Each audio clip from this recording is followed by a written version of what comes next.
Today is Friday, October 21st, 2016, and today I want to talk about a very important story that's going on right now over in Southeast Asia. Now, Mr. Rodrigo Duterte, the president of the Philippines, has announced that he's going to no longer deal with the United States militarily or economically, and he's going to focus on dealing with China and Russia instead. Now, this is very big for a few reasons, but before I get into my reasoning, I just want to show you the clip that came from, I think it was in Beijing at a conference with China. And I want you to hear his words for himself. And then once you hear that, we'll come back and I'll give you my final thoughts. So go ahead and roll it. Your Honors, in this venue, I announce my separation from the United States.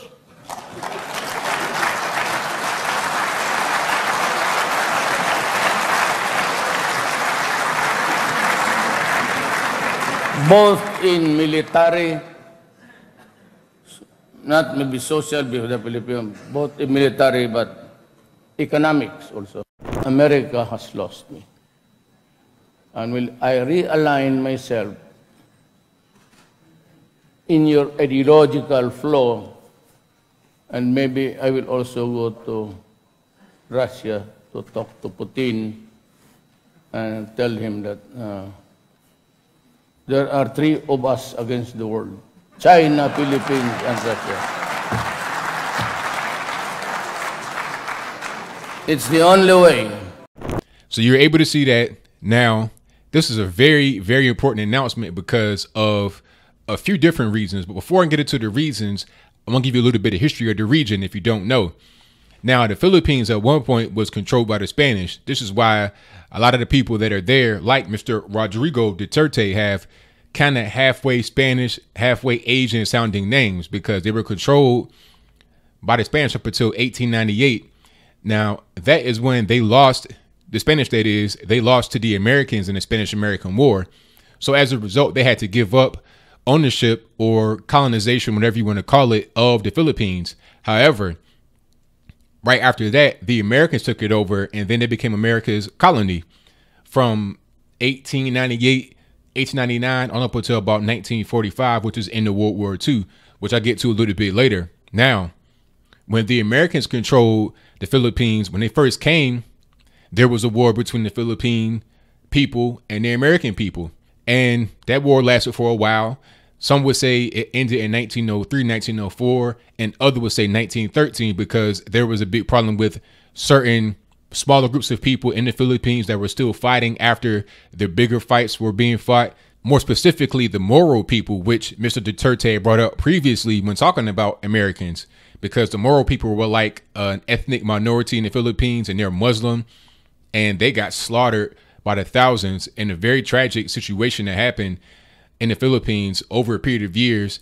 And I think last ended in 1913, but I digress. As American colonialism continues, you got Filipinos getting sent to Hawaii to pick bananas and stuff like that. They were basically using the Philippines as whatever they wanted to use them for, as slave labor, essentially as a staging ground for other things that were going on right there in that region. More specifically, in World War II, they were trying to use the Philippines as a staging ground to fight a war with Japan. Right now, right after Pearl Harbor, 1941, Japan immediately comes and occupies the Philippines because the Americans had a military base there. Right. If the Americans were not in the Philippines, then the Japanese would not have come to occupy them because there was no other reason for the Japanese to be there other than the American presence. What you may not know from looking at a map is that Japan and the Philippines are very close together. Taiwan is like right in the middle of them. But if you look at a map and you kind of zoom in, the northernmost island of the Philippines is only about 250 miles from the southernmost and westernmost island of Japan. Right. You can drive that distance in the state of Virginia here in the United States and not even be through the entire state. You could drive from the ocean front to the mountains, and that's more than 250 miles. Right. So that's a very short distance. And it's most certainly short when you're talking about traveling that distance through air, which you were able to do during World War II. But I digress again. Now, this is important to understand so you get the basic general historical context of what's going on. The Philippines and Vietnam were allies during these conflicts, during World War II, when the Philippines was occupied by Japan, and during the Vietnam War, right? Philippines, they understood what it's like to be occupied by a foreign force. They understood what it's like to kind of be in a situation where you're having a proxy war being fought, because in the Philippines, the war that happened, or the occupation that happened in 1941 to 1945, that was a proxy war between the U.S. and Japan. And the Vietnam War was a proxy war between the U.S. and China. So they understood what it was like to be in a proxy war situation. So they were able to help the Vietnamese by sending troops there, not military troops to fight, but benign forces to send like medical, food, stuff like that. That's what they were there for. And throughout the years, they've always been able to help one another. Vietnam helped the Philippines when Typhoon Haiyan hit in 2013, which destroyed a lot of places in the Philippines, places that are still messed up to this day. Vietnamese Americans, people that were expats of Vietnam and or descendants of people that come from Vietnam, all kind of gathered together in the U.S. and sent aid to the Philippines after Typhoon Haiyan, because they remember what happened during World War II, during the Vietnam War, and also just from Vietnam being a communist place, having refugees wash ashore the Philippines and then be welcomed with open arms. So they're very thankful for that. So they're kind of like allies, and they understand one another in more ways than one. Now, the reason why I bring up Vietnam is because Vietnam was on the opposite side of the South China Sea, which is the whole big picture here. The South China Sea. That is the reason why Duterte went to China to talk, because currently there's a lot of conflict going on in the South China Sea, because what China has done is fortify certain islands that are very far away from their actual mainland coast. And they're claiming these islands as theirs. And you can see a map here on the screen before you. What China has done is fortify those islands, and then they have created what they call the 9-dash line around those islands. And that is what they're claiming is their EEZ and or territorial waters. Now, EEZ, that's an exclusive economic zone. So in that zone, they're able to control whatever goes on, whether that be deep sea exploration for natural resources like gas, whether that be the trade coming through there, through the water and through the air. They're able to control all of what goes on. But as you can see from this map, there are other countries, Vietnam and the Philippines being the main two, that have territorial claims that intersect with the 9-dash line from China. And one of the main things that the Philippines had a beef with China about was the Scarborough Shoal, which is right off the northwest coast of the Philippines. China is claiming that for themselves, but the Philippines is like, hey, that's ours. That's been historically ours. You're getting too close to where we are. We go out there to fish to feed our people. And it's to the point now where there's fighting over the fishing.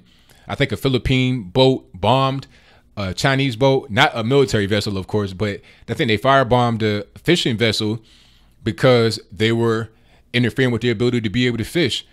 There have been fishermen arrested from different countries, Vietnam, China, Philippines, etc., because everybody's kind of stepping on each other's toes. Everybody's in the territorial water and nobody really knows who controls what.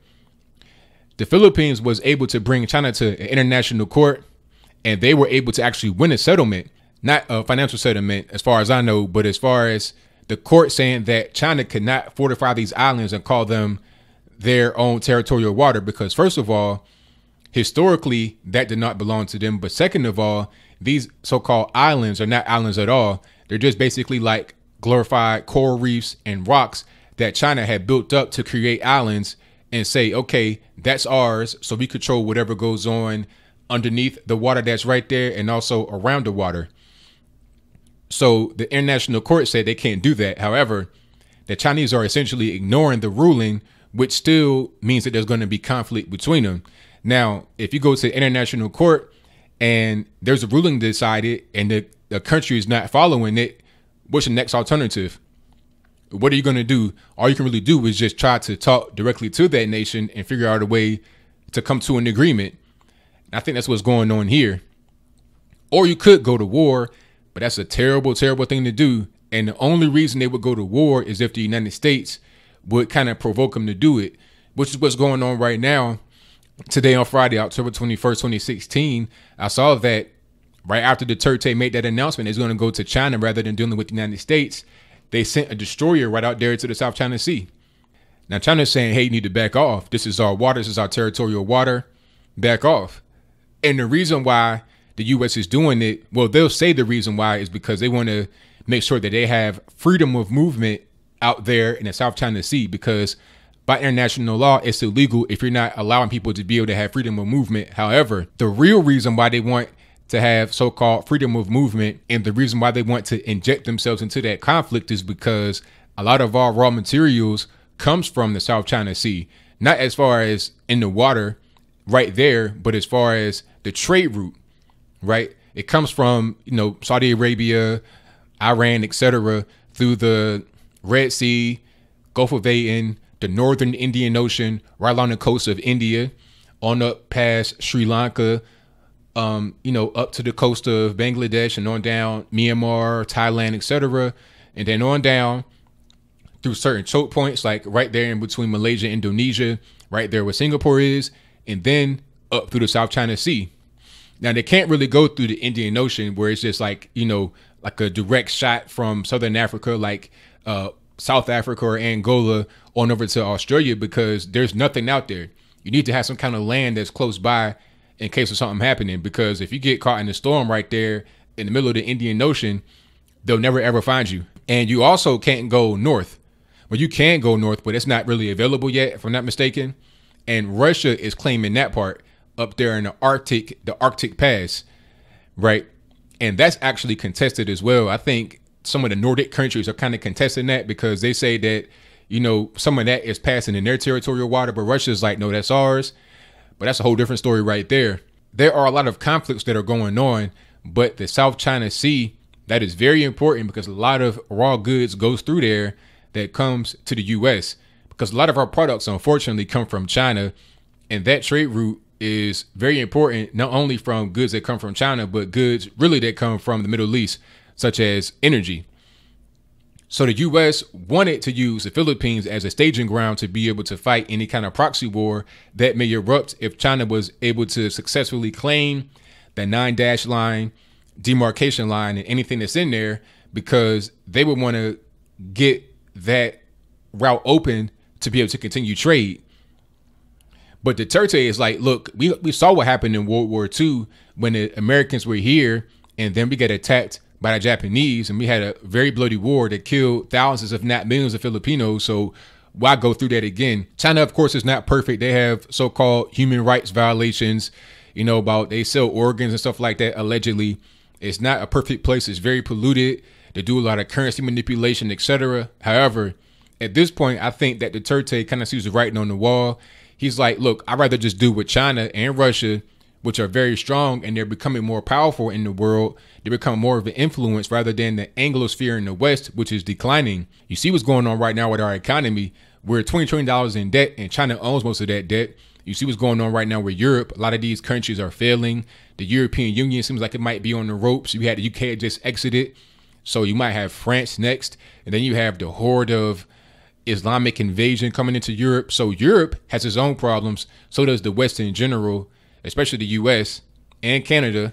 So really, when you're talking about a war, which side are you going to be on? Are you going to be aligned with the Anglosphere in the West, or are you going to be aligned with the Asians, the Russians, etc.? Who's stronger and what makes more sense? You got to go with the Asians. You got to go with China and Russia. It just makes more sense logically for its people, because if you decide to align with Americans, you will be in a proxy war, and it will be very bloody. There still could be a proxy war, even if they are aligned with China. But I think that the chances of that are less.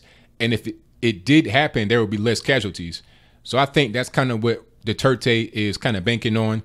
And the only beef they have in the South China Sea really is a Scarborough Shoal because of the fishing. Now, if they're able to kind of go to China, talk to Xi Jinping and get that worked out, then they'd be good to go.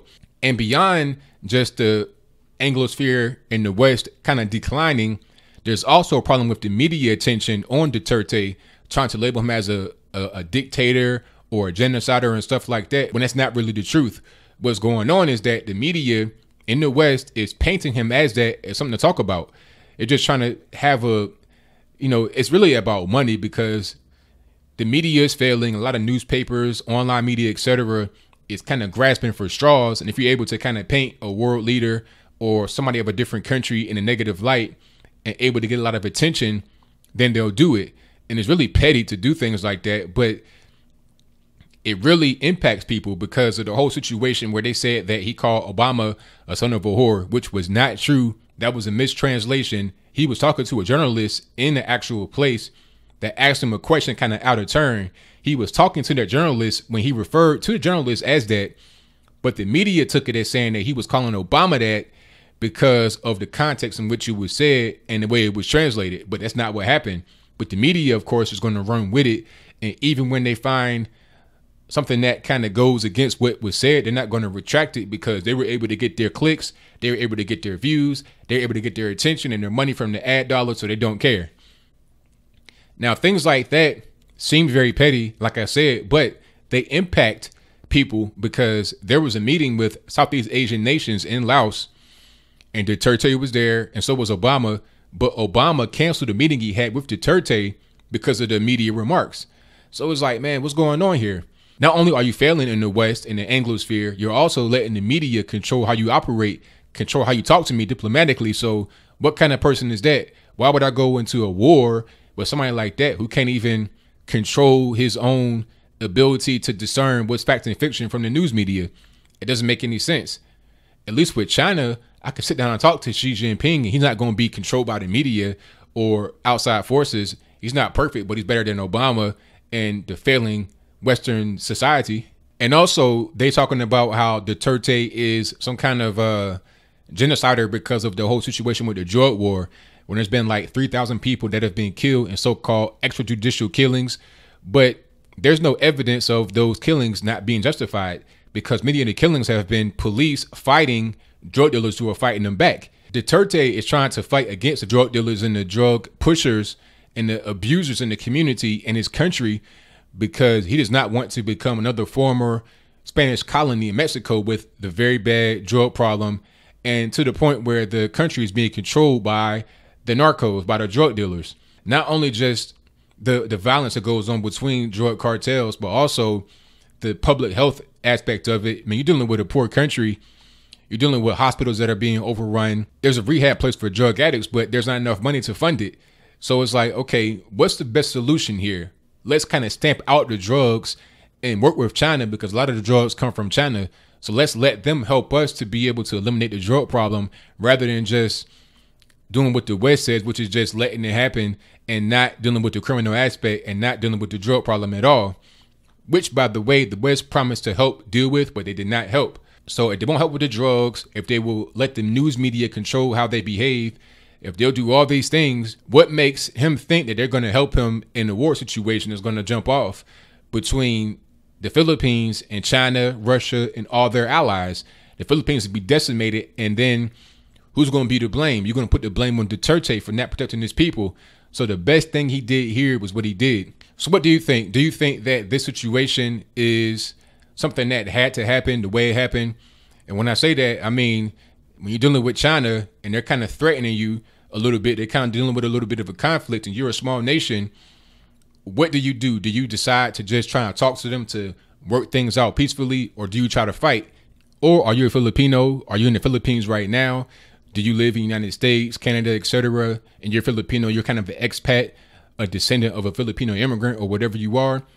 What is your viewpoint on it? How do you feel about Duterte and his fight on the drug war? How do you feel about the so-called extrajudicial killings? How do you feel about the situation going on in South China Sea? Whatever your comments are, let me know in the comments below. And that's all I got to say for this video. If you like what you heard, please comment, rate, share, and subscribe. Peace. Instead of helping us, ang unang tumira itong State Department. So, you can go to hell. Mr. Obama, you can go to hell. EU, better choose purgatory. Puno na sa impyerno. Bakit ako matakot sa inyo?